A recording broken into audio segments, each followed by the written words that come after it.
some post-ups, all that. Just different touches, you know what I mean? All right, Perk, is PG saying that Doc didn't play him in the right spots? BS or real talk? I can't tell what your answer is. It's just hard to see where you're going here. That's it? You know what, Rachel? That's BS. Matter of fact, that's a bunch of BS. And it was a coward move by Paul George by blaming Doc Rivers for his lack of productivity and not being accountable for him not showing up on the basketball court. Because of anybody who watched the Clippers play this season and in the bubble know that Paul George wasn't just coming off of pin downs, that he had the ball in his hands. He was able to run pick and rolls. He was able to get post-ups. Do you know this past season when Paul George had the ball in his hands, it was the most ever that he ran pick and rolls with the ball in his hands in his career. And by the way, he told another lie.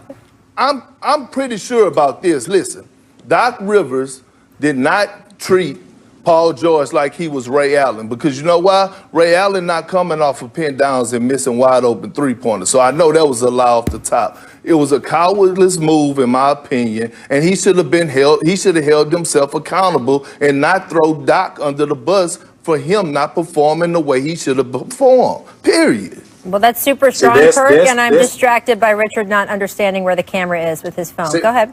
This is BS. This is the BS, and it's getting out of hand. Like, this is getting out of hand. Like, Paul George is putting himself in a position to, not necessarily to be criticized, but it's like, I have yet to hear a legitimate, like, you know what?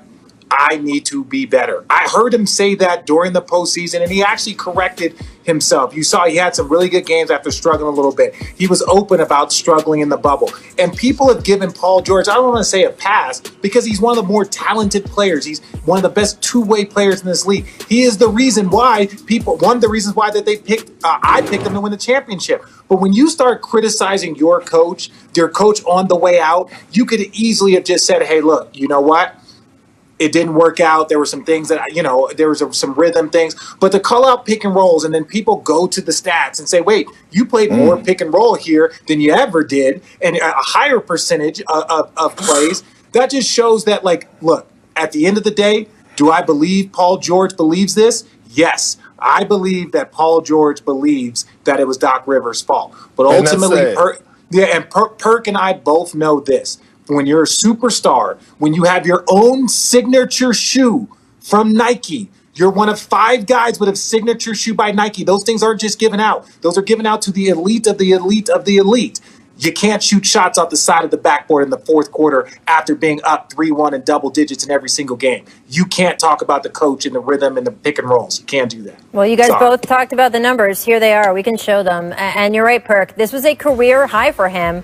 Plays where he finished in the pick and roll, 33%. So the numbers are just the numbers there, right? Now, organizationally, and I'm not talking about specifics with Paul George, organizationally, clearly, the Clippers as a whole, at least in some part, felt that Doc Rivers had blame in what happened last season because he's the one they got rid of. So that's how you know that they held him accountable, but also sometimes the coach is the easiest one to change.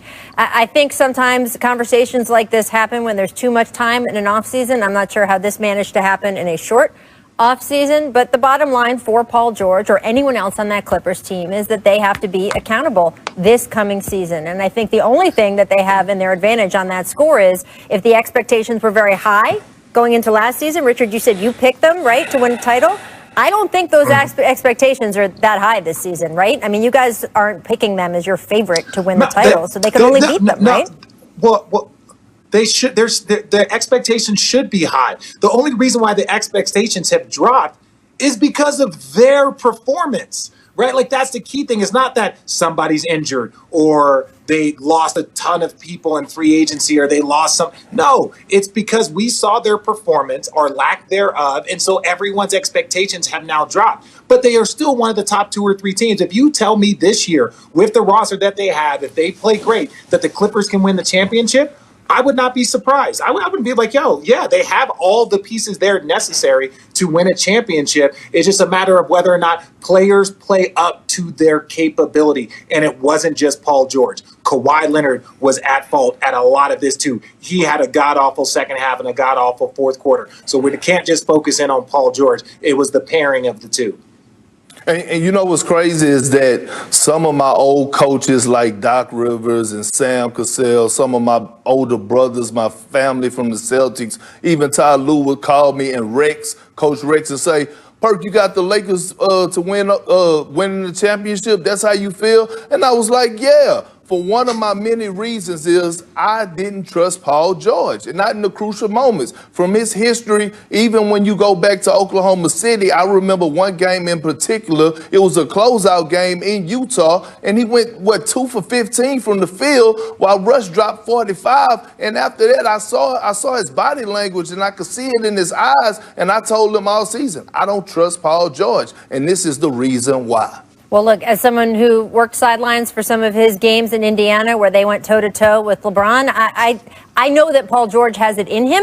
I am interested to see what happens this coming season. When challenged, what do you do? All right, next up, let's talk about Damian Lillard. We know what he does when he's challenged. He joined hip-hop legend Fat Joe for an IG Live conversation, and he was asked about the bubble. Take a listen to what he had to say. To me personally, the bubble was way easier because it was just like, it was really no distractions. We didn't have to travel after games. It was like boom, boom, get up the next morning, practice all in one spot. So like our bodies was recovering faster. We was more rested. I mean, it was way easier to me. I think that's why you saw a lot of people just killing like that. All right, guys, I want to see your emojis on both of you. What do you got? Ooh, some real talk. Give it to me, Perk. Why?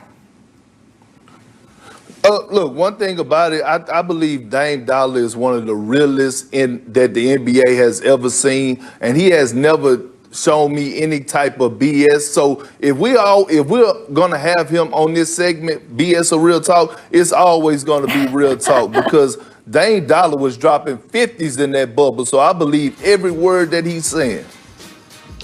I respect Dame this because all of us took a little bit of heat when we saw these elevated numbers by so many players, right? We saw the Phoenix Suns play the best basketball that they've played in 9 years. We saw Jamal Murray. We saw Donovan Mitchell. We saw TJ Warren. We saw some amazing numbers, even the young fellas for the Miami Heat. And You saw the way Duncan Robinson and Tyler Hero. There was something that was very simple about playing a game, going straight to your room, waking up, having all the rest, no distraction, no nothing to do, no travel, and then getting back into the gym and playing in that exact same gym again. It helped a ton of shooters. If you can mentally lock in and focus, you saw it. That's why there were numbers that we had never seen before. 50 ball after 50 ball after 50 ball from like the Denver Utah series. It was just, you just saw these amazing numbers. These guys were in the same category as like Michael Jordan. And it was just because it was a simpler way to play the game of basketball, especially for a team like Portland, that every time they get on the plane, it's 2 hours and change. That's what I was going to say. Every time. And it that's just on the underscores